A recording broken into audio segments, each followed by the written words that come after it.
Buenos días, bienvenidos y bienvenidas a esta sesión, eh, que es la presentación del libro El Smartphone Global, que se ha traducido al español, se publicó en inglés en este año, y el 15 de noviembre sale también en español. Pueden descargar esa publicación de manera gratuita en este enlace. Si les interesa leer el libro desde ahora en inglés, también se puede. Sería el siguiente enlace.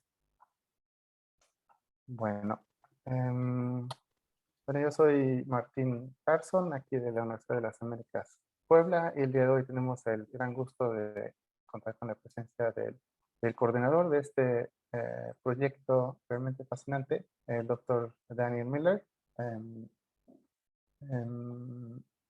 El doctor Daniel Miller, para quienes no lo conocen, él ha sido un pionero de la antropología digital y también es una referencia obligatoria en temas de antropología material y del consumo. Es el fundador del programa de antropología digital de la University College London, donde también es profesor, y también fue director de los proyectos varios y este proyecto que se llama Antropology of Smartphones and Smart Aging.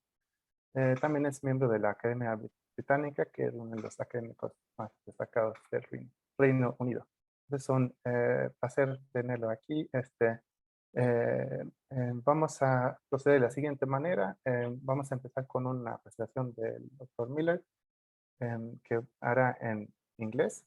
Después voy a hacer unos comentarios y un breve resumen de lo que ha dicho, un resumen del libro y algunas preguntas. También les invitamos a que pongan sus preguntas en el chat o si quieren levantar la mano también. Entonces, welcome, Daniel Miller. Thanks a lot for being here with us. And yeah. Okay. Thank you very much. Good morning. I obviously wish I was with you in Mexico, but unfortunately I am here in London where it's a good deal colder. I also apologize that I don't speak Spanish, but one of the reasons I'm here is the good news is that this book, The Global Smartphone, will very soon be appearing in Spanish. And I'm very much hoping you will enjoy it. And this is really an introduction. I work as an anthropologist. I've always worked at University College London. For a long time, I worked in the fields of material culture and consumption. And then for about the last 20 years, I've been working in this area of digital anthropology. And then this has come to two large-scale projects. The Why We Post project, which was concerned mainly with social media, and then the project that I'm going to talk about now, which is this project essentially on smartphones. And to me, that makes sense because social media has almost become just some apps on the smartphone, along with many other apps. So smartphones seems to be, the key. It's what everybody uses all the time, all day, and clearly we really do need to understand it. But it's not just smartphones. It's smartphones in the context of aging and health. And the reason for that is that so much that is said about digital media, about smartphones, has tended to be about the youth, as though understanding the youth will help us understand the technologies. But in the last few years, smartphones have become simply a medium used by a much, much wider demographic, not necessarily the oldest, but most people. And that means it's the time to understand smartphones as they are, not simply as a youth technology, and that's important to this project. And as you start to then think about older people, it seemed also reasonable to center on the implication of the smartphone for health, because unfortunately, older people tend to have more health issues. And we wanted the project not only to have an academic output, an educational academic output, but also to be useful in terms of the welfare of people. And that's really how the three things came together. Now I'm going to share my screen, and I hope this is going to work okay. Here we because I wanted to show you, I wanted to illustrate. I'm taking it, you can now see that. And as you will see, the project consists of 11 different people working in projects really all around the world. Alfonso Ortega is with us, was working in Chile. We have Marilia Duke working in Brazil, Patrick Awando in Cameroon, Charlotte Hawkins in Uganda, a joint team, Maya DeVries and Laila Abed were working in a Palestinian site in Al-Quds, Shireen Walton in Italy. In Ireland, myself and Pauline Garvey, we did joint, we did parallel projects in Ireland, Xinyun Wang in China and Laura Hapio-Kirk in Japan. And right now I'm starting a project actually in Trinidad, which is the final project. So essentially it's a collaborative project, it's a comparative project, it's a 5-year project. We have a little bit more to run, but mostly it is now done. And as I've already mentioned, the idea was to really combine these 3 areas of aging, what is a smartphone, and the implications for health, and obviously then also things where they intersect. So the last paper I've been working on was about COVID, not surprisingly, and the way the smartphones have been used for track and trace apps as part of the response to COVID. And if you like, that is often at the intersection between things like health and aging and smartphones, because it's about the balance between care on the one hand and surveillance on the other.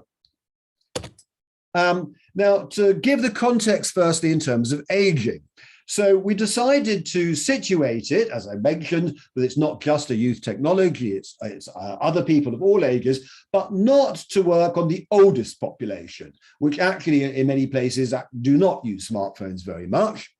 And what we thought was, as anthropologists, when people study aging, they tend to focus on groups that are defined by age, that is youth on the one hand, elderly on the other. But maybe the really interesting development is people who are not defined by age, people in their 40s, 50s, 60s, 70s, and they would say, well, I'm not young, but I'm not elderly. I'm something in between. And with growing life expectancy, this has become a growing part of the population. And indeed, the life of retirement can possibly be as long as the whole of your working life. So we feel that is important. But one of the results of our work is that aging is changing, but changing differently in different societies. So if you like, the Palestinian site is slightly more traditional. When people get into their 50s, they become senior. And they may change their clothing, the way they act, the way people think about them. So you can see the cultural category of age kicks in, and that's what they become. Whereas in Milan, the people may have some categories of older, the concept of the nonna, the grandmother, for example, is still there, but it's much looser. And by the time you get to our Irish site, we find that actually people no longer think in those terms. They say, oh, I expected to feel old when I became 60 or when I became 70 or even when I became 80, but it doesn't happen. I just feel continuity with when I was young. So they really, age only becomes something that becomes physical ill health when that happens to happen at whatever age it happens. Until then, that whole category of age as senior, as older or elderly has largely gone. So one of the results of our work is these transformations in the experience and understanding of age itself. Now, when we come to the smartphone, into that category, we realize that it's like nothing we've ever had before, because it is so much part of your life. It is so intimate in your life. And we realize that in a way there is a problem.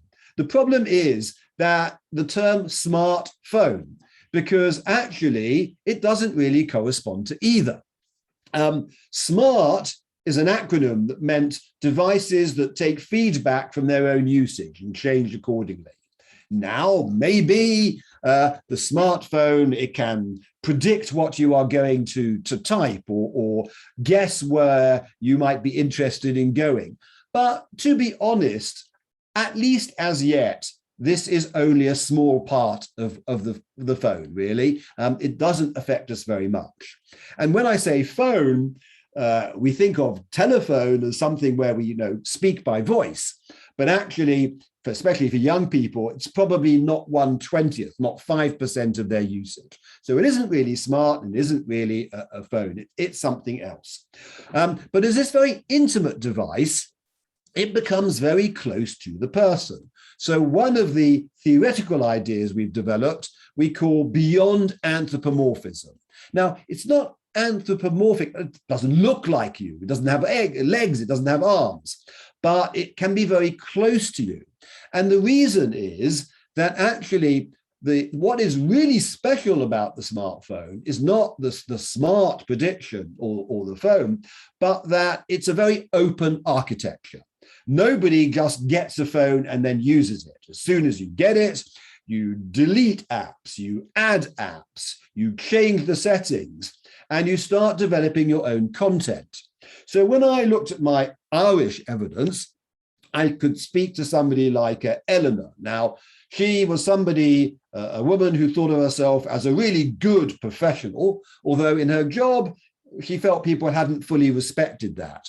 But her phone expressed it really clearly.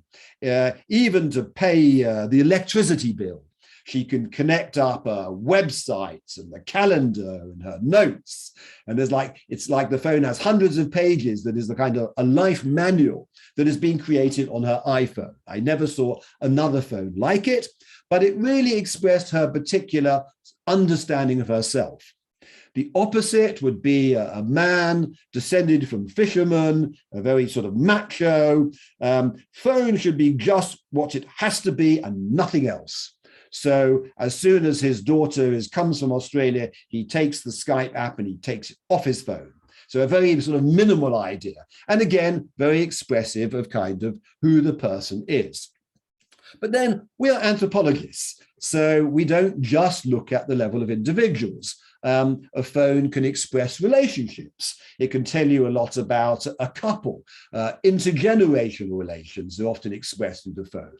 And of course, when I talked about those people, they are Irish. So it would be an Irish idea of masculinity or an Irish idea of, so the persons themselves, insofar as they are typical of the values, cultural values of that population, you could say it's a Mexican phone or an Irish phone, etc., as we would with any other element in our anthropological studies. And so the phone becomes part of all that. But having said what a phone isn't, if it's not so much a phone, it's not so much smart, what fundamentally is it? And in the end, the team, Alfonso and the others, we decided that maybe one good way of trying to understand it comes through this term, the transportal home. And what that means is that actually the phone is a place within which we live. Now, clearly, it's not the same as a bricks and mortar home. It's a transportal home. In fact, in some ways, it's the opposite. The home, bricks and mortar home, is static. You can't move from there. Whereas this phone, it's with you wherever you go. But on the other hand, under COVID, home-like activities became even more central to life, whether it was in the bricks and mortar home or in the smartphone home. And it has some parallels with the home. So it's a place where you might now do a lot of your work. If your employment allows you to work from home, you might be on the computer, you might be on the phone. It allows you to, certainly as a student, to do your research from the phone. But research might also be, oh, I am watching a television program and I want to know, where have I seen that actor before? And I look it up on my phone as I am watching. It's a place from which you can go into, as it were, other people's transportal home in order to discuss with them. You can get your entertainment there. And even more than the other home, it can be now where you do your shopping, where you do your banking and all these activities. It's often the address at which you're known. Now, it may be that people, for example, in Cameroon, people have more than one home, but then they may also, more than one phone, sorry, but then they may also have more than one home. And they use these different homes in different ways. It's not only us who express it like this. So here from Cameroon, Yaoundé is the capital of Cameroon, Patrick Awando, who did the field work, noted the extent to which people in Cameroon, they also talk about the phone as though it is a home. So they talk about, in French, about cleaning the contacts or cleaning the screen. And somebody might even say, I am not letting that person into my home again. But what they really mean is the phone, not the home. And of course, this will have various meanings because every different society has a slightly different understanding of what they mean by homes. We have a whole series of different sort of theoretical ideas about what the smartphone has changed. And another one I mentioned briefly is what we call perpetual opportunism. Now, what we mean by that corresponds in this case more to the fact that the phone is always with you. So whatever the phone can do, you can now do immediately. So you're walking along the street and you see a notice for a concert you might want to see, you can take a picture and keep it for later on if you want to. Your child has a smile and you know there's 6 people in your family who really would like to share that fantastic smile of your beautiful infant, right? You don't have to wait. Immediately, you can share it with them and they can tell you how your child really is as beautiful as you think your child is. So once you start to operate in that way, you realize that actually any moment can be an opportunity. You don't have to be bored waiting in a queue. You can immediately take out the smartphone and use it for entertainment. So it corresponds to this idea of perpetual opportunism. One more such suggestion is that the phone has clearly changed our concept of distance. But it used to be when the mobile phones came in that people talked about the death of distance because it didn't matter if somebody is in another country. It meant you could still be with them as I am with you today, in this case in Zoom, but some of you might be looking at it on your smartphone. So distance didn't matter in the way it did before. But we also have another side to this, what we call the death of proximity, because with the smartphone, 8 people from a family might go to a restaurant. And normally in a restaurant, you go for a meal, you talk amongst each other. But with the smartphone, you might go and look into a restaurant and you see 8 people all looking at their smartphones, right? Not talking to each other. Often we see, oh, this is young people ignoring older people. And I'll answer the question why if it comes up the questions. But for example, in China, it's often the other way around.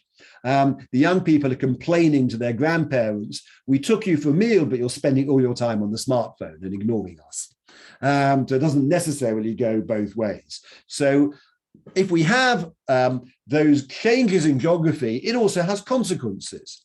And one of the consequences is what you can see here on screen, care transcending distance. It's very important that if somebody is not well, whether a relative or a friend, but you can't be with them directly, you may be using these devices to help them. So My mother-in-law is in a care home in a different town and so for the last 2 years under COVID, it's been very important that we have a webcam through the phone ability to speak to her all that time when we couldn't actually visit her.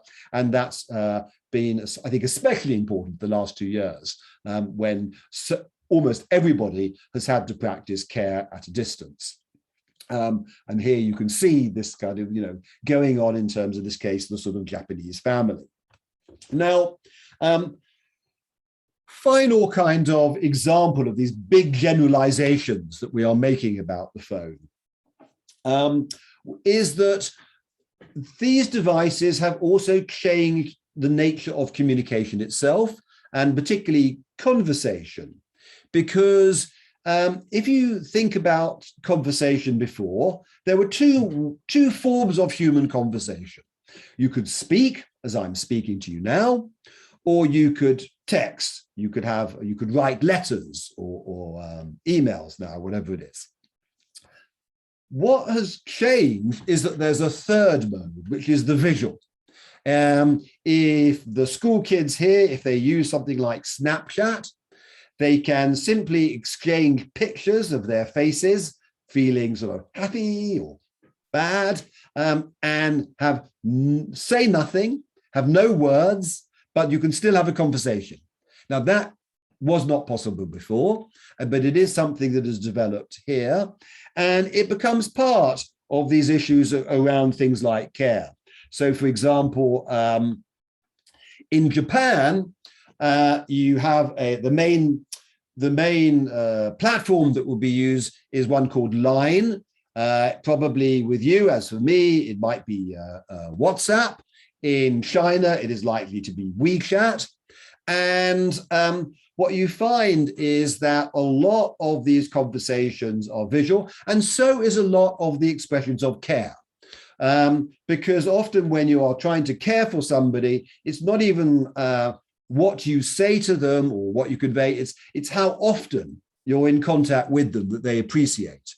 And quite often, even quite elderly people now are using stickers, the kind of things we used to associate with young people. But in Japan has always been quite a visual culture. You think of things like manga, and that means it's not surprising that people will use a lot of stickers and devices like that to express care across to other people. And similarly, we have an example here from China, where Xinyuan Wang, who's doing the research there, she said that, the traditional way of two people greeting in China, one would say to the other, "Oh, have you eaten rice yet?" That was like saying hello. She says now, when two older people meet in China, that what they're more likely to say is, "Have you seen that health video I just sent you?" Because they are always sending each other these very short, the platforms like TikTok, probably now it's all around the world. They send these short videos, and it might be about acupuncture or traditional Chinese medicine or biomedical advice about how, how you can make sure you don't need a hip replacement or whatever the problem might be. So that has become so common in China that she says it's like that is the common greeting when two people meet, because they're constantly circulating these short videos. Now, how do we get this information? Well, the methods that we use are quite conventional in the sense that we are all anthropologists. We all stayed there for 16 months in our various field sites. And we believe that in studying the digital, most of your work should be offline. That ethnography we call a holistic contextualization, because to understand the online activity, the phone activity, you might need to know about religion or education or family. And in that sense, it's very conventional ethnographies in which we learn about every aspect of people's lives in order to comprehend what we see in terms of the use of the smartphone. But in addition to that, obviously, we will investigate the smartphone itself in a lot of detail. We found that actually it's really important not to just ask people about their smartphones. In Ireland, where I work, if I ask older people about their smartphones, they say, well, what do you use your smartphone for? They'll probably say, oh, I speak on it, I text on it, just 2 or 3 things, that's all. I don't really use it very much. So what we do is we then, when we get to know them, we ask them to open the smartphones and we go through every single app on the phone and we ask for stories. Oh, and then they say, oh, I'd forgotten that I used that. Yes, what happened last week is somebody was coming over and we needed to translate it. So of course that became useful. And then yes, when I'm traveling, then I use that app, etc., etc. So these people who said they were using 2 or 3, by the time you finish the discussion, they're using 25 or 30 functions and apps on their phone, and younger people maybe 50, 60 or more. So asking people tells you very, very little. You have to actually go through this in a good deal of detail. And obviously, the more you can participate in WhatsApp groups and so forth, the more you have, like any participant observation, the more you have a sense of what is actually going on there. Similarly, we would argue that in order to understand these things, you need to give them a context in 2 ways. We have a notion we call screen ecology. And what we mean by that is that most people have smartphones, but they may also have an iPad. They might have a TV. They might have a laptop. And sometimes if they're not doing something on the smartphone, like the banking, it may be because they're doing it on their laptop, which some people feel is more secure. So you have to situate the smartphone use in relation to all the other devices that are being used. So that's what we call screen ecology. And some people may just focus on one device, do almost everything on an iPad and very little on the phone, or the other way around. Increasingly, it is concentrating on the smartphone itself.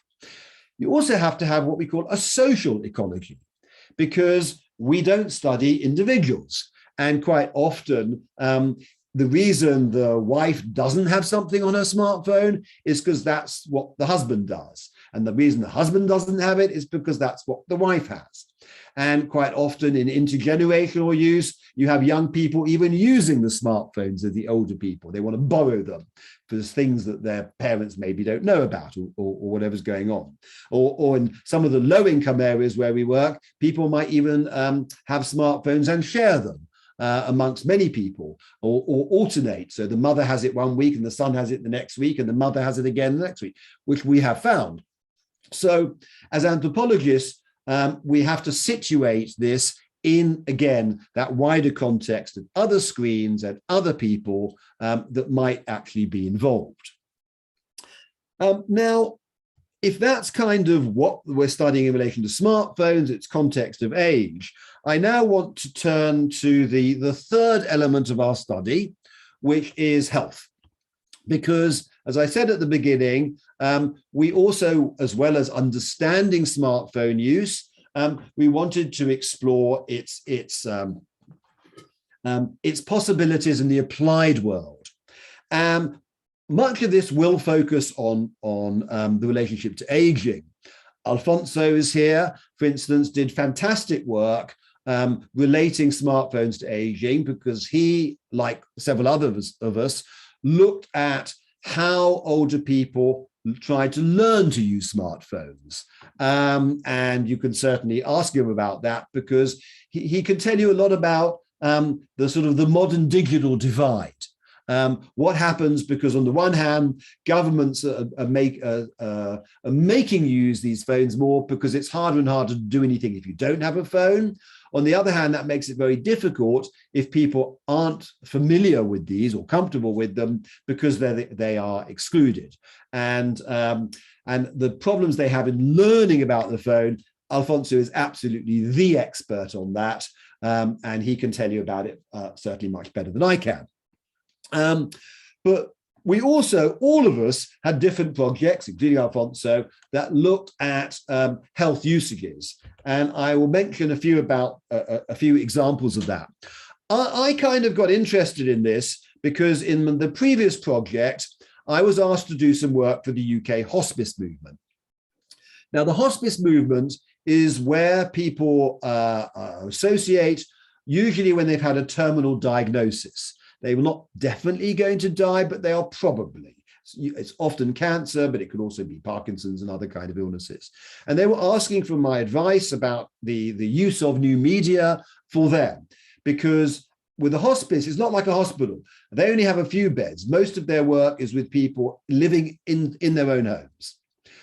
So communication is very important to them. And also because we were interested in things like with the English at the end of life, there's often a lot of loneliness, a lot of isolation. We were wondering whether we could help with that, because the English don't like to go into each other's homes. And so once you become ill and you become housebound, you often become very, very isolated. So could social media then sort of help with that? And at the time, I was also seeing that people were coming up with quite creative uses of smartphones.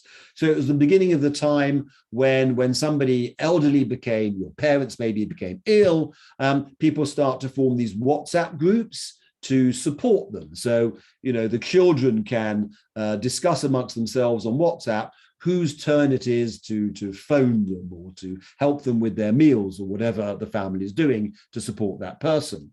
So I produced a book about the wider social relations of people, the hospice patients, and this came out as a book called The Comfort of People.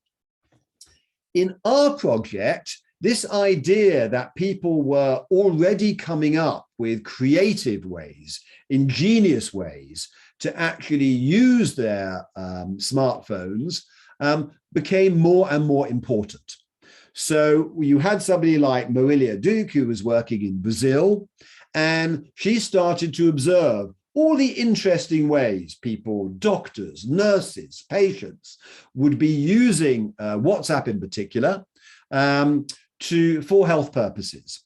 And she then took all the evidence she'd accumulated, all the observations that she's made, and she produced a manual of about 140, 150 pages, just showing people all these interesting things that you can do.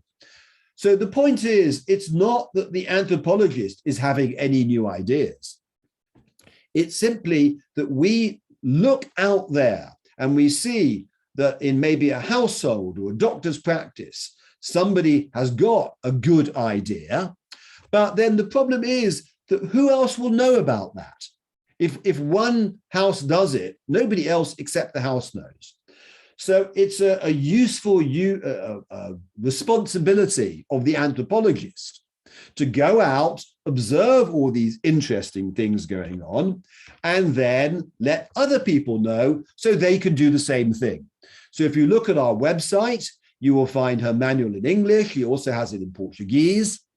And if you know anybody working in the health sector, they could look at this and maybe they can also then spread the word, tell people about some creative, interesting things that they could be doing with their smartphones that would help other people.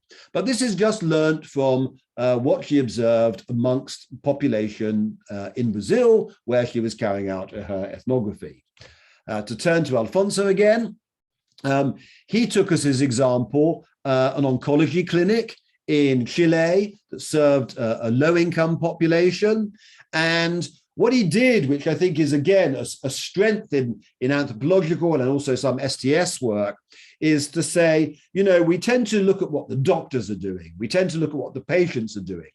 But often what is actually critical is the work of the people maybe we ignore, we don't really pay attention to. In this case, what he calls the nurse navigator, because they're the people that link the doctors. They tell the doctors what the patients are doing. They explain the doctors to the patients. And they have a very key role. And again, they had realized that there were much potential in WhatsApp to make their work more effective, to facilitate the work they were doing.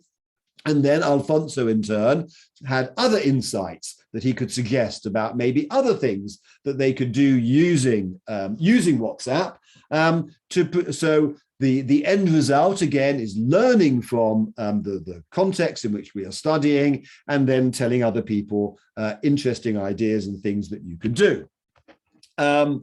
Each place would have a different set of lessons. And at the moment, we're putting together another book, which is an edited collection about the different interventions. And one of the key points I would say is that when we started the project, as usual, when you start projects, I got it completely wrong. I looked out there and I saw, oh, we are interested in smartphones and health. So there is this big industry called mHealth, in which every major company is trying to come up with apps that will help solve health problems. Maybe thousands, maybe hundreds of thousands being produced. So when I came up with the project, I thought, well, maybe we can facilitate that. Now, I was wrong in that mostly the people anyway we are working with actually make very little use of these specialist health apps, very little.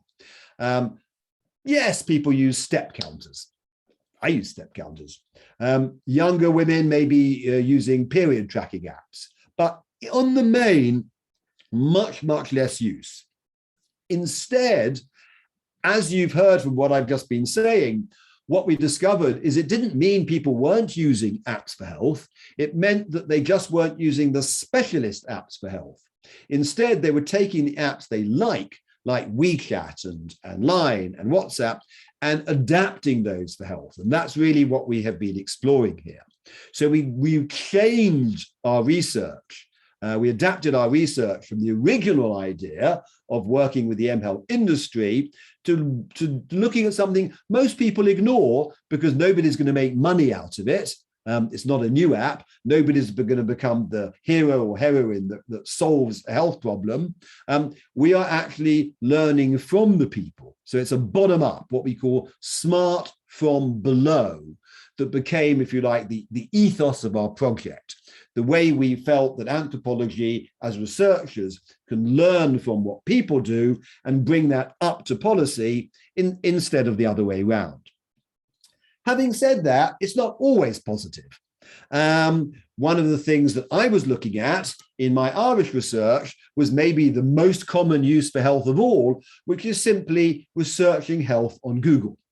I mean, I'm guessing every one of you probably at some time or other uses Google if you've got a health symptom or something to find out about it, or the doctor's told you about a drug and you want to find out more about that, etc. Everybody does it, right?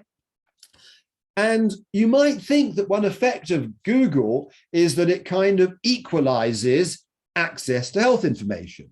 So now everybody has access to the same information. Anybody, whoever they are, could go on Google and find this information. And yet the result of my project was the exact opposite of that. Actually, what I found was that Googling on health exacerbated class differences from the higher to the low.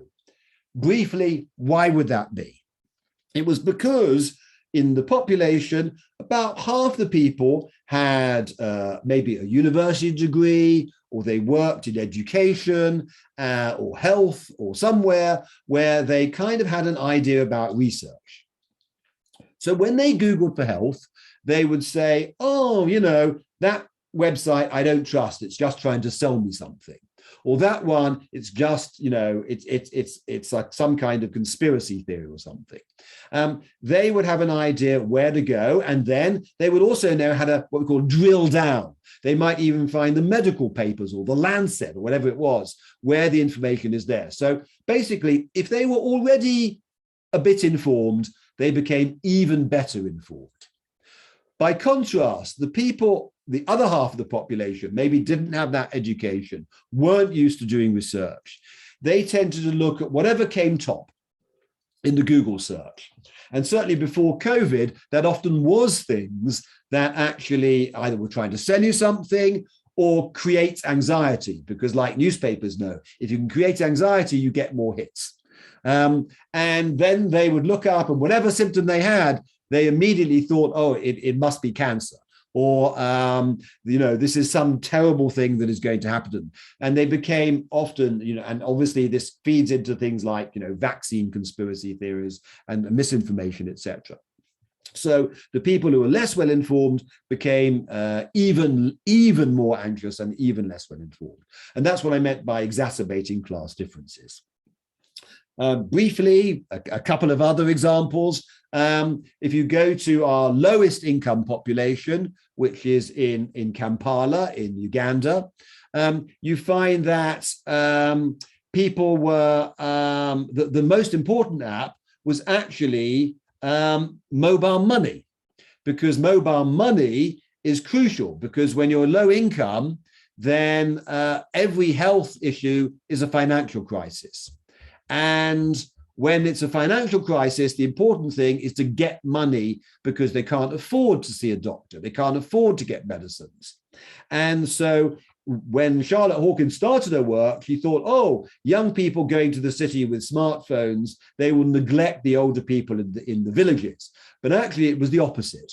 That in fact, the smartphones were the way using mobile money, and often either not having a bank, or the bank, as you can see here, taking too long, meant that they, using mobile money, they could get money to the people that needed it.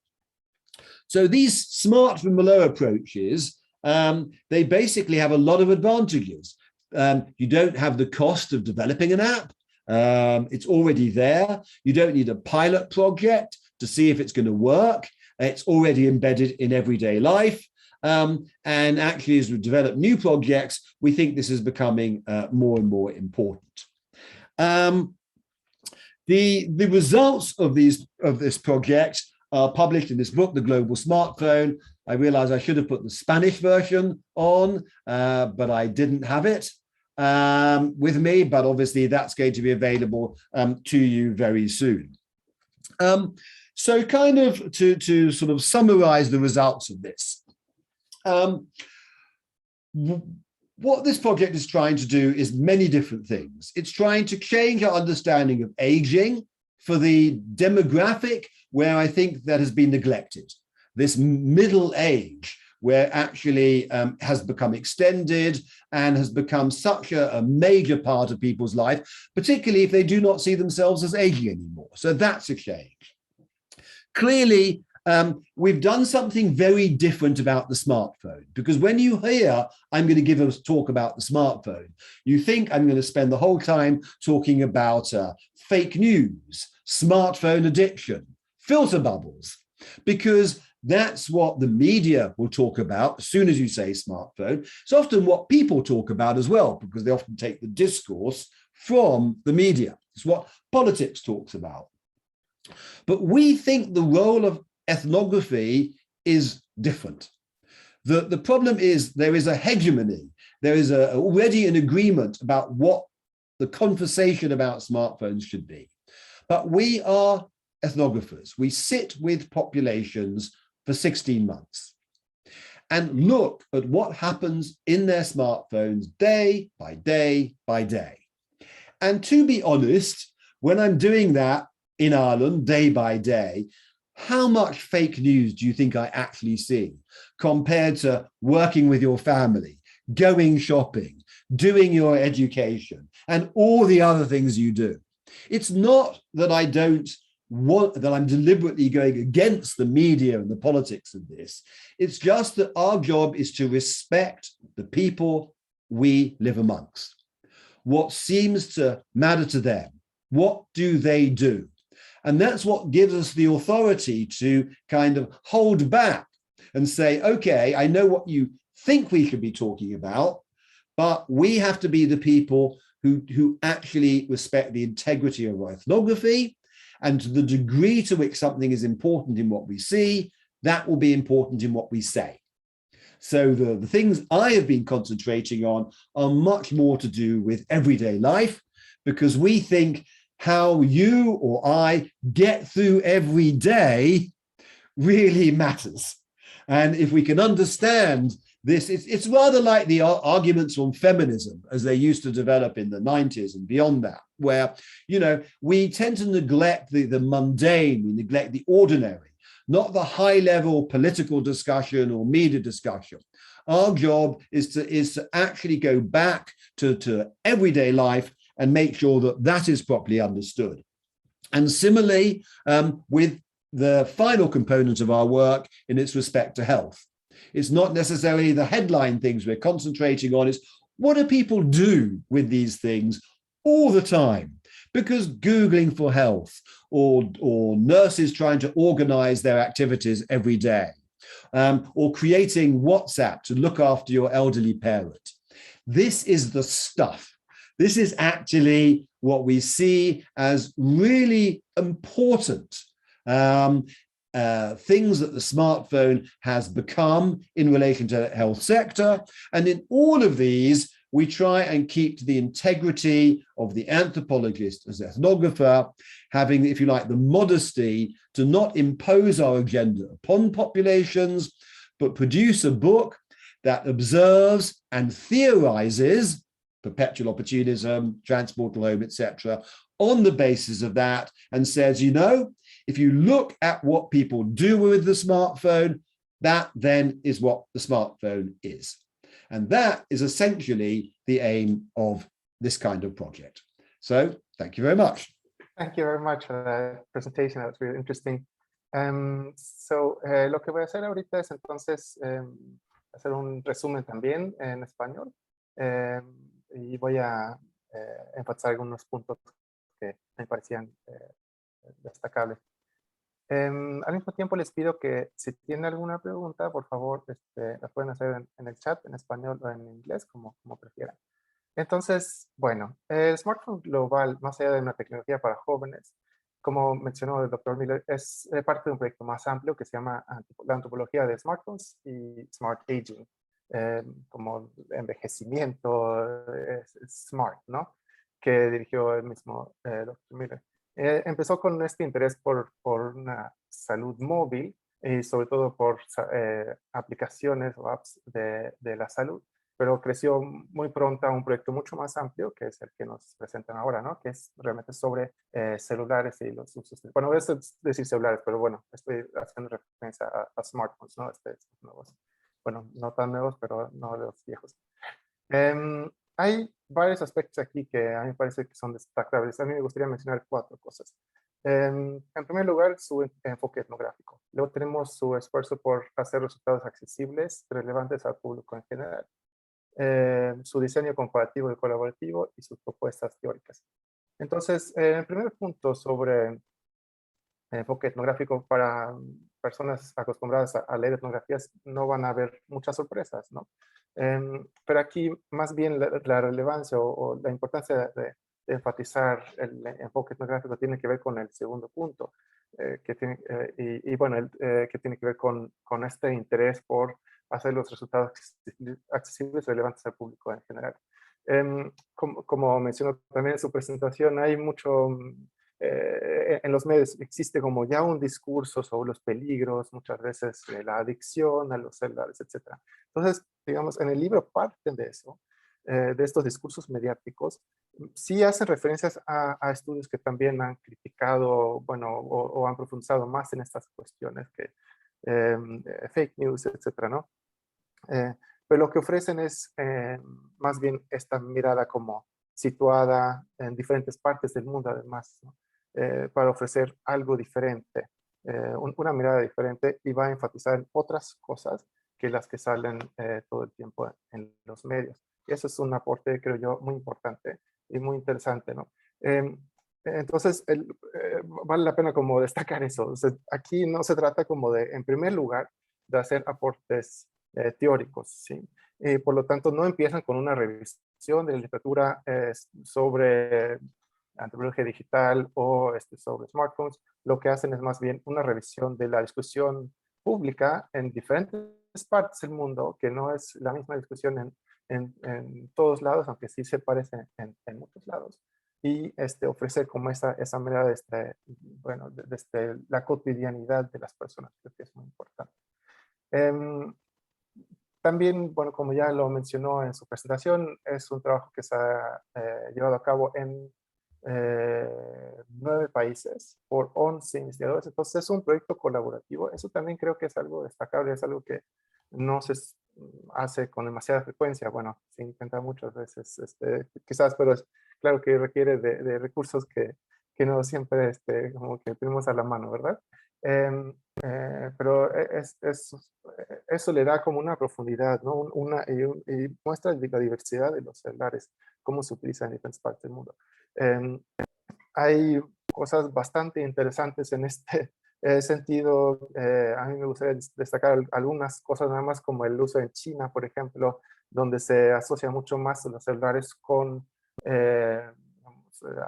adultos mayores, o sea, completamente lo opuesto a lo que pensaríamos en México, en otros lugares. Allá existe mucho más la idea de que de participar en la creación del hombre nuevo, ¿no? Del ser humano nuevo, que era como el proyecto o sigue siendo, supongo, el proyecto del Partido Comunista, pero fue muy importante hace varias décadas, y es algo entonces que está muy presente en esta población y lo vuelve diferente. Entonces, las lecturas también de las relaciones intergeneracionales también van a, digamos, depender o relacionarse con este tipo de entendimientos. Por ejemplo, si un joven le ayuda a una persona mayor con su celular, eso también se va a leer en términos culturales, ¿no? Como algo, como respetar a los mayores, ¿sí? Muy diferente a otras partes del mundo, como por ejemplo el doctor Atiegui vio en Chile, ¿no? Donde es más bien como una molestia a veces ayudar a los mayores, se frustran también porque no saben, o sienten, por ejemplo, que sus conocimientos ya no son tomados en cuenta. Entonces, ese tipo de diferencias son muy interesantes. Otro ejemplo que nada más voy a mencionar rapidísimo es el caso de Camerún. A mí me parece muy interesante. Yo lo había leído antes también en el caso de Sierra Leone, pero es esto de que se tienen varios celulares que tienen que ver con que existen, o sea, diferentes coberturas de diferentes redes dependiendo del lugar, pero también con el acceso a la electricidad no siempre se puede cargar. Entonces, se puede tener varios celulares y también se comparte entre familiares y amistades. Eso hace también que sea algo bastante diferente, ¿no? Y bueno, tiene consecuencias también prácticas. Todo esto regresando a lo de COVID, ¿no? Este coronavirus. Si pensamos que el celular es lo mismo que la persona y queremos seguir a las personas, ¿no? O sea, seguir a los celulares para seguir ver cómo se mueven las enfermedades, ¿no? En la pandemia. Eso no se puede hacer en este tipo de lugares porque pues, el celular no es lo mismo que la persona. Bueno, entonces,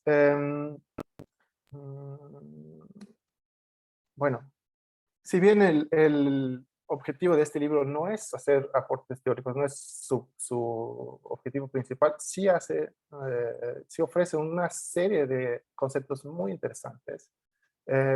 Aquí el doctor Mil ya ha mencionado algunos, como esto de la ecología de pantallas, cómo no podemos pensar en el smartphone como algo que, o sea, separado de otras pantallas que existen en las casas, o la idea de crafting, que también es muy interesante, o en español sería algo así como la elaboración, tal vez personal, no sé cómo decirlo, pero se trata de cómo los celulares se adaptan a las personas, o cómo las personas como que adaptan los celulares a sus necesidades y a sus ideas.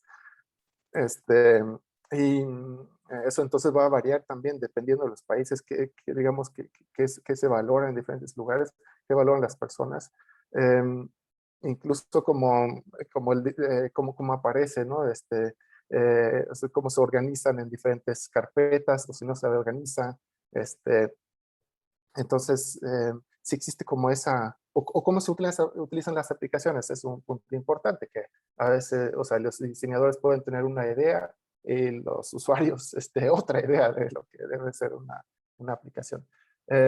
Hay otros conceptos que me parece también que vale la pena destacar, que es esta idea de oportunismo perpetuo, que también mencionó el doctor Miller, bueno, creo que lo mencionó, que tiene que ver con cómo el celular ha hecho que todo el tiempo podemos utilizar el celular en momentos donde antes no utilizaban las herramientas que ofrece. Por ejemplo, en el caso de la fotografía, que ha cambiado completamente la forma de sacar fotografías o el significado de las fotografías. Por ejemplo, o sea, antes si pensamos en las teorizaciones, por ejemplo, de Roland Barthes, pensaba en la fotografía como, o sea, estaba demasiado ligada a las memorias, ¿no? De permanencia.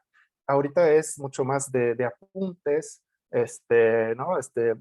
Sacamos una foto para un número de teléfono o lo que sea, ¿no? O para decir, estoy aquí en este lugar ahorita, es en ese momento que se tiene que postear, o sea, se relaciona también directamente con las redes sociales, pero es una inmediatez y eso ha vuelto como las fotografías otra cosa. Bueno, algo que no, bueno, no mencionan creo en el libro, todo esto también del selfie, ¿no? Que es otra cosa que también tiene que ver con la tecnología. Entonces también ha cambiado la manera de utilizar la fotografía. Un último concepto que quiero mencionar es el solucionismo escalable, así es como así es como sería en español, que tiene que ver con que los celulares ofrecen como una forma de siempre solucionar cosas. Hay una aplicación para esto, ¿no? Entonces hay aplicaciones, por ejemplo, en el libro mencionan una aplicación que quiero bajar también, que solamente su única función es decir si es martes o no el día de hoy. Entonces se puede poner, ¿no? Es martes hoy y te dice que sí o sí no.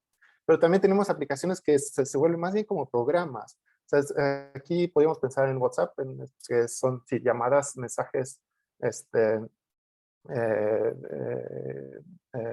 etcétera, ¿no? En China tienen un programa que se llama WeChat, que es más amplio todavía, que incluye como aspectos que nosotros relacionaríamos tal vez más con Facebook, hacer compras. Bueno, ahorita vemos también con esta Meta, ¿no? Que quieren como, parece, que quieren como integrar todo. Entonces hay gente también, lo describe también el doctor Alfonso Otegui en Chile, ¿no? Como hay gente que compra celulares pensando como, bueno, en realidad es como para WhatsApp, ¿no? Eso es como una máquina para WhatsApp. Eso es todo, ¿no? El uso que se le imagina. Bueno, el único problema que yo tendría aquí, la única objeción, digamos, es esta idea de la casa transportable, que es con el que cierran el libro. A mí, en lo personal, me parece como que sí parte de un trabajo que se enfoca en gente mayores que pasa mucho tiempo en la casa, por eso como el concepto de casa puede parecer como muy pertinente, pero bueno, si yo miro mi celular, incluso la gente que aparece en este estudio, pensando otra vez en el caso de un peruano con el que trabajó el doctor Otaegui, que tenía muchas apps para viajar, etcétera, ¿no? Tiene que ver con el trabajo, ¿no? Entonces, ahí es donde parece que lo de casa tal vez no sea como, bueno, capta realmente esta parte del trabajo, la importancia del trabajo, ¿no? Yo pensé que tal vez, no sé, home office, pero no sé si funciona, o no sé, podemos pensar en otras cosas, ¿no? O si queremos enfatizar en la movilidad, podemos pensar en otras metáforas. A fin de cuentas, yo pienso que lo que se propone al principio del libro, que es como el smartphone es algo nuevo, no tenemos realmente cómo compararlo con algún invento anterior. Esa es como, como la idea más sensata desde mi punto de vista. Y lo que han hecho en el libro me parece también como la manera de entonces entender esta innovación, ¿no? Describir cómo se utilizan diferentes partes del mundo y bueno, ofreciendo este tipo de conceptos que son, que enfatizan diferentes aspectos de los celulares, más que pensar en una metáfora general. Pero bueno, en términos generales creo que este libro realmente va a hacer una referencia como obligatoria para cualquier trabajo en antropología digital, obviamente, eh, sobre todo cuando hablamos de celulares, aplicaciones, eh, pero también como este esfuerzo que hace por participar en instituciones públicas, que también es algo que se ha discutido mucho en México, cómo hacerlo. Creo que aquí tenemos un ejemplo muy, muy interesante cómo pensarlo, cómo integrar también, ni siquiera lo he mencionado, pero cómo integrar videos. Todo el tiempo los textos tienen videos que hace como una conexión muy inmediata con las personas. Se vuelve muy, muy accesible. Entonces yo creo que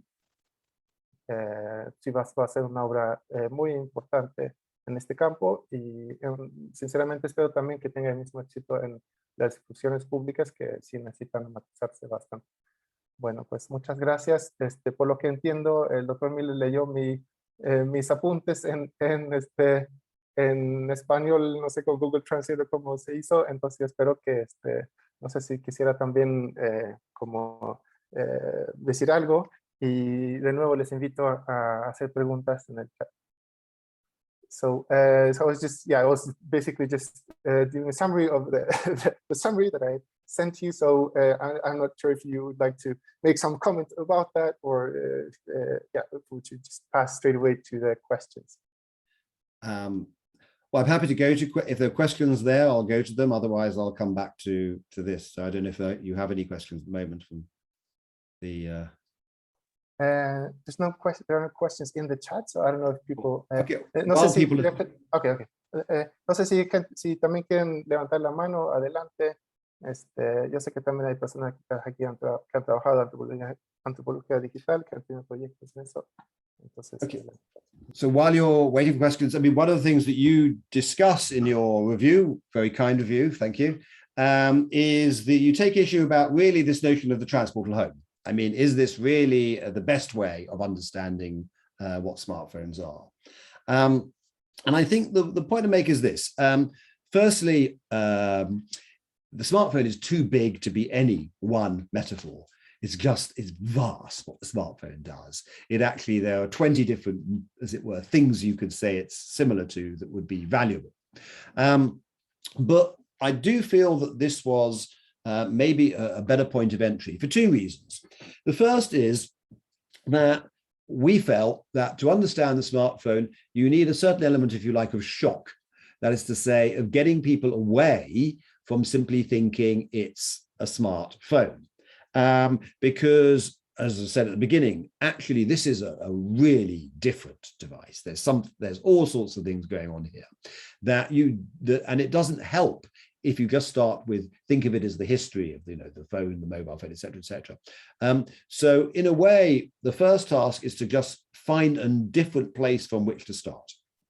And I feel that describing it as a transportal home, the first thing it does then is suddenly people think, gosh, it's like a place you live in is not how I ever thought of a phone. So it helps, I think, to kind of bring the discussion into a completely different place, and it's valuable in that regard. But also, as long as you don't take it too literally, obviously it isn't the same as a bricks and mortar home, and it's called the transportal home. And transportal means, as I said, in some ways it's the opposite because it's mobile, whereas the home is fixed. Nevertheless, the idea of living inside it, I think we feel is very valuable. Now, it can be you have more than one home or more than one phone. The home means different things in different places, but living inside means that, in a sense, it gives you firstly a sort of a private space in the way that not so much a home does, but even your in bedroom, or the place where you see yourself as living within, from which many things can happen. So as you will be watching television inside your room, you're watching entertainment through your phone. As this is a place from which you might then speak to other people, equally from the phone. And then there are all these other activities that you could do there, including work. More and more people, of course, are now working from both of these homes, and that spread during COVID. And also, as we said, people themselves use the metaphor.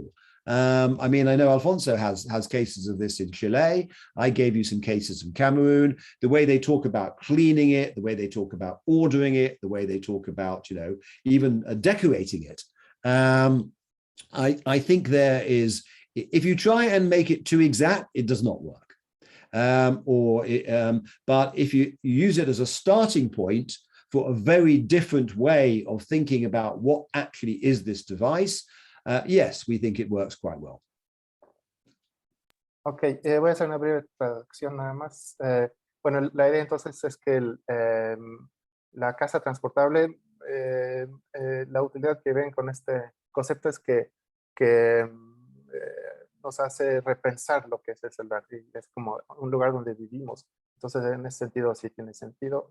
No hay que tomarlo de manera demasiado literal, no funciona en todos los sentidos, pero nos hace pensar de otra manera, y es también algo que utiliza una idea que se utiliza también en el campo. Bueno, Michelle. Hi, thank you. Thank you so much.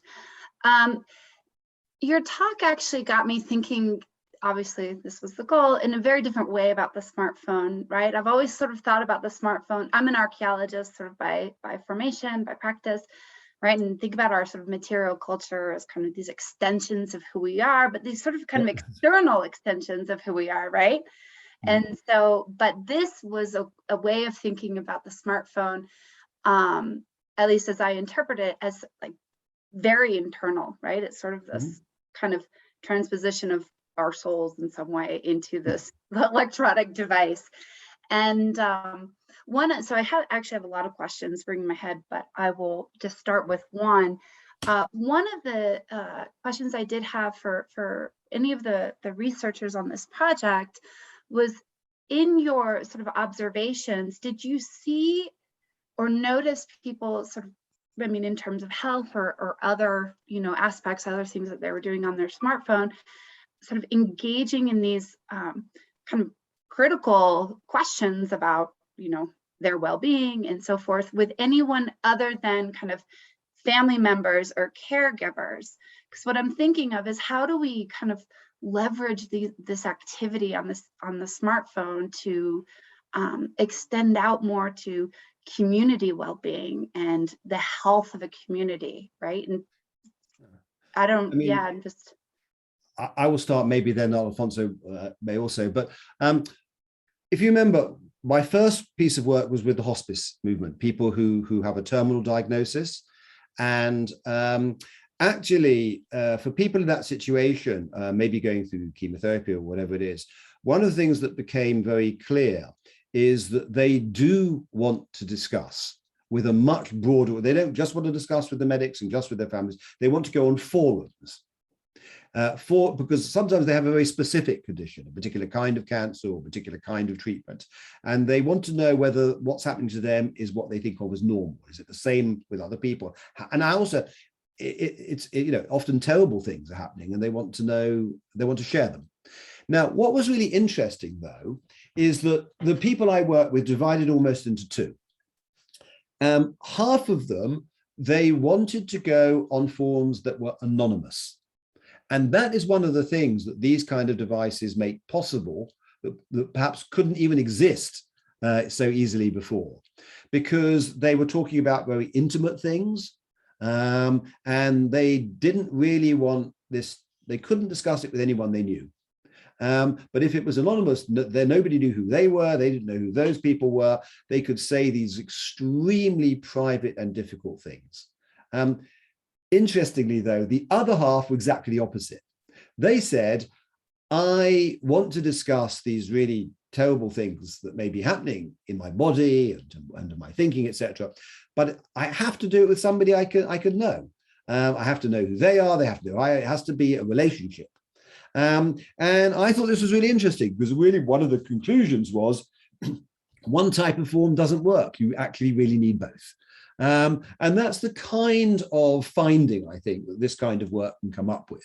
And then the hospice can listen to that, and they can decide they do or they do not want to act upon what you've learned. But certainly it goes to a much wider grouping than just the people that you do know. And it's often important in that context. I don't know if Alfonso, do you want to add anything to that? No, I think it's your answer sums up quite well the findings of the group, of the research. Okay, thanks. Yeah, I mean, I guess I'm just thinking about how, we can sort of start using, using the smartphone, not just, in ways that benefit an individual, right? I mean, whether it's sort of like through these discussions about health, but ways that we can use it, you know, I mean, beyond WhatsApp groups, right? How many WhatsApp groups do we belong to that we just don't even pay attention to anymore, right? But a WhatsApp group that, you know, actually gets people sort of motivated or invested in things that are happening, you know, in their communities or in a wider range. I mean, this is just. Yeah, I mean, one of the interesting things in the time that I have been working on social media, it's amazing how these things change. When I started working on Facebook, it was narcissistic kids taking selfies. Well, that's what we were told, right? It was an addiction of the youth. The trouble is, all the people who are making those critical comments, they're the ones now using Facebook, and the kids have all stopped. It's not a cool place to be, right? They've gone on to TikTok and other things. So in Ireland, where I work, Facebook is almost entirely for older people. And the most important element of it is as a community site.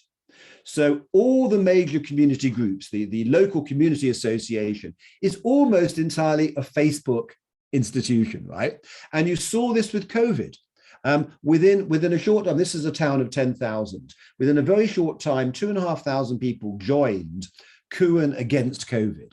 That's where they organized help for people who couldn't get out during lockdown. They organized all sorts of forms of support during COVID, all as community operations. And in fact, when people come into a new residential area, again, it's the Facebook group that starts to bond them as a new community. So what used to be seen as individualistic and anti-community is now almost entirely community and non-individualistic. Same platform, which is one of the reasons I disagree with so many people who see these things as causative. Actually, you know, the title of our previous book, How the World Changed Social Media, it's all about how people adapt these platforms. Same platform, completely the opposite effect. But in fact, it has become extremely important in terms of community action and community groups. And that, you know, in other regions we work, it may be different platforms. But certainly where I am, if you want community, it's Facebook. It's the same thing. Excellent. Yeah. So yeah, definitely seeing a lot of that. Just keep thinking about how do you get more people to, like, you know, learn from their smartphones, receive this information, engage, but then actually go outside and do actual things outside of your smartphone. Well, it is it's the place of organization. It's where political activism starts from. I mean, so much now starts from these things. I mean, again, I mean, I want to be careful in sort of making it sound positive. It can be the opposite. It can be individualistic. Other people, Japan, say, they start using these things and they become very, very isolated. They won't go out with girls. They only go out with virtual whatever.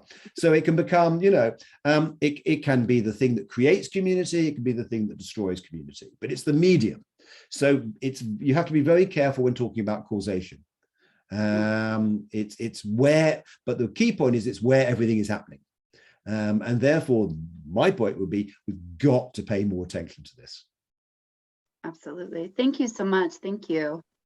Bueno, voy a hacer un resumen súper breve de esta pregunta de Michelle, que tiene que ver con la relación entre individuo y comunidad y cómo trascender el espacio del celular a una acción concreta fuera del celular. Y la respuesta aquí es que ciertamente existe esa tensión entre lo individual y lo comunitario, pero vemos como las dos cosas y no hay que confundir el medio con la acción, ¿no?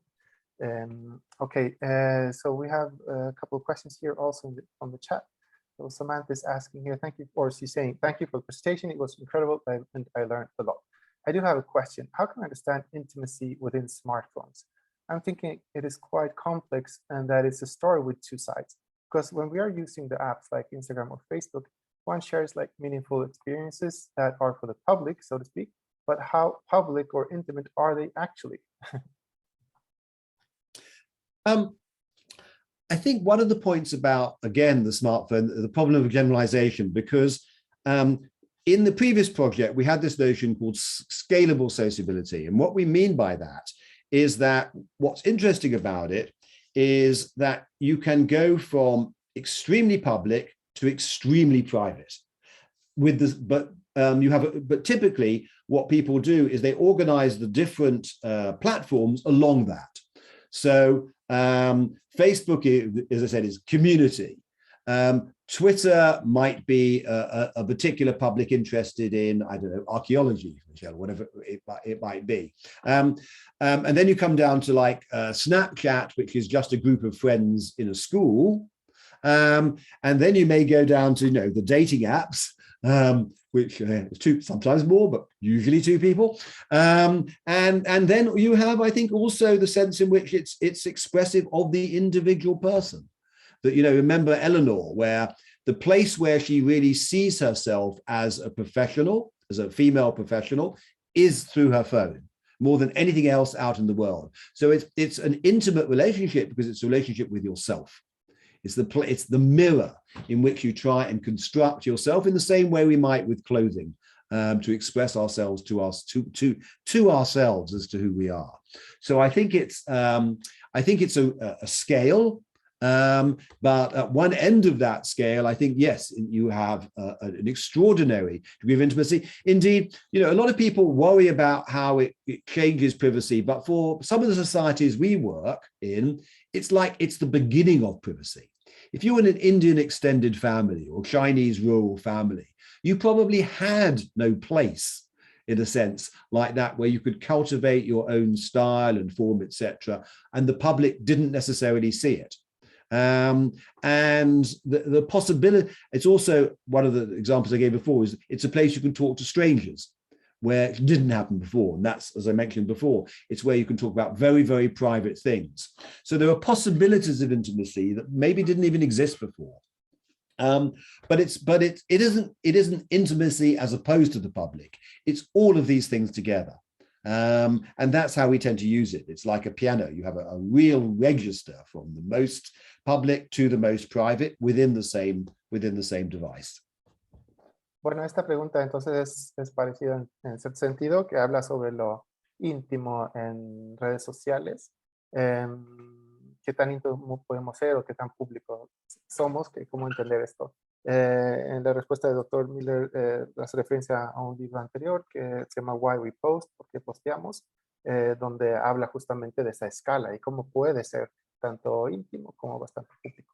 Ok, bueno, veo que tenemos 4 preguntas más aquí. No creo que tengamos tiempo de discutirlas todas, pero bueno, voy a...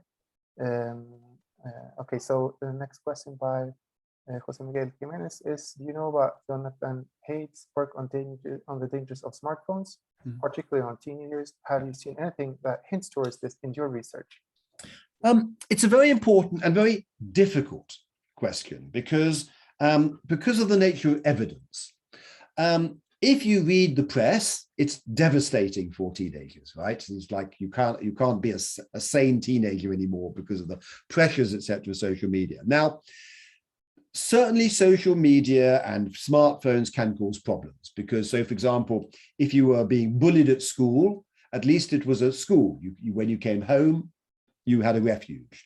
Now, at 3 in the morning, you can look at your smartphone and see the horrible things somebody is saying about you. And you can also organize bullying, etc., etc. So without a doubt, it is a device that can be used to cause harm for teenagers. But the problem is this, the problem of evidence, that if you go to teenagers and say, is this causing all these problems? They will absolutely say yes. But they were not alive, they were not around before these smartphones, etc. They cannot make, evidence is the comparison. If you want to talk about cause, it has to be a comparison. Now, when my kids were at school, I remember my daughter coming back and saying every single child in her class was cutting with razor blades. There was anorexia, there was bulimia, there was also suicide. All of these things were going on amongst teenagers, particularly girls, 13, 14-year-olds. The situation was really, really bad. And all of this was 20 years before the things we're talking about now.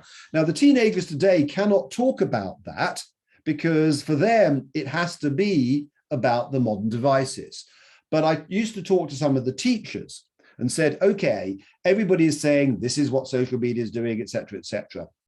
What was it like before? And they often said the same as I would have said as a parent, that, you know, these teenagers have no idea what it was like 30, 40, 30 years ago, when, and you know, when you had these levels of anorexia and bulimia, etc. Because in the UK, amongst teenage girls, it's one of the most horrible things I think I encountered, is what is going on amongst these 13-year-olds. And I mean, you know, literally, I mean, I knew of people that died of anorexia. So this is not a minor thing, it's a big thing.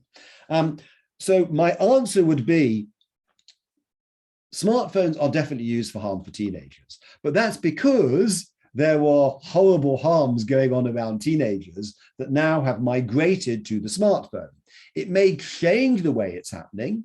So the bad side would be you can be bullied at home as well as bullied at school. The good side is you have evidence. Before, when somebody bullied in the playground, how would the teacher know if they believed you? Now, when it's on the phone, you can show the teacher, you can show your parents, you have evidence for the bullying. So as you would expect, it changes, but for good and for bad. The problem in the way it's discussed, though, is that even in the current discussion, I mean, I am no friend of Facebook at all. You know, I think it's a horrendous corporation in many ways. But when I looked at the evidence that was being presented, the whistleblowing thing, it was poor. I have to be an academic in the end. You have to be a scholar. And in the end, I could see that they were taking evidence based on what the school kids said.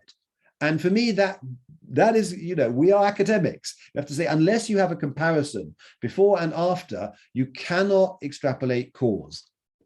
Because you know, it's bad evidence. So this to me is the key thing, that we must always sit down and say what presents good or bad evidence for making a conclusion about the effect of these new digital devices. And that's a very difficult thing to do, because it may require, as I said, going back historically, etc., but you have to, because our job is always to say, what is the evidence? How do you know? Ok, entonces esta pregunta tiene que ver con el trabajo de Jonathan Haidt sobre los peligros de los smartphones. Entonces, José Miguel Jiménez quería saber cómo, si habían visto algo de estos peligros. Y lo que dice el doctor Miller es que sí han visto que los smartphones sí se utilizan para bullying, etcétera, que es algo que existía también antes de la existencia de los smartphones, y ahí es como lo que se tiene que tomar en cuenta. ¿Qué de esto tiene que ver con la tecnología como tal y qué tiene que ver con, digamos, dinámicas sociales que no tiene que ver con la tecnología? Sí ha cambiado como formas, que ya existe como fuera de la escuela, por ejemplo, pero que una parte positiva ahora es también que se tiene evidencias, lo cual no se tenía antes. Okay, so next question is from Arturo Gonzalez. It's a really quick one. It's just asking. So he's just asking if you took into account the perspective of the ones who produced the smartphones. This project didn't, but for example, one of my PhD students right now, she's just spent the last year being an intern in a company called ByteDance, which is the company that produces TikTok and the algorithms and the rest of it. So I supervise projects which are actually based on people working inside companies, but our project did nothing at all on the companies themselves. Ok, entonces la pregunta era si se tomó en cuenta la perspectiva de los que producen los dispositivos, los smartphones, y dice que no, pero que él está asesorando un proyecto de doctorado ahorita que está haciendo eso justamente. So I think we're going to move into the last question here, because I think we already, it's more than the time that we had planned for, but about this concept of the mobile home. Would you consider that in some way during the early days of the pandemic, the smartphones generated a home within the home that allowed for an escape from the family dynamics during confinement that might change or expand the scope of your study? Actually, in the UK, this was long before COVID, because the problem we have here, and I don't know where you are, but certainly the UK, is that the young people, the generation today that are growing up today, cannot afford homes. They simply, And my generation, it was much easier on the basis of wages, etc., to be able to buy a home. But the new generation can't. So the houses have just become too expensive, properties too expensive, rents too expensive. So people are staying in their parents' home, their 20s, their 30s, their 40s. They just can't afford to move out.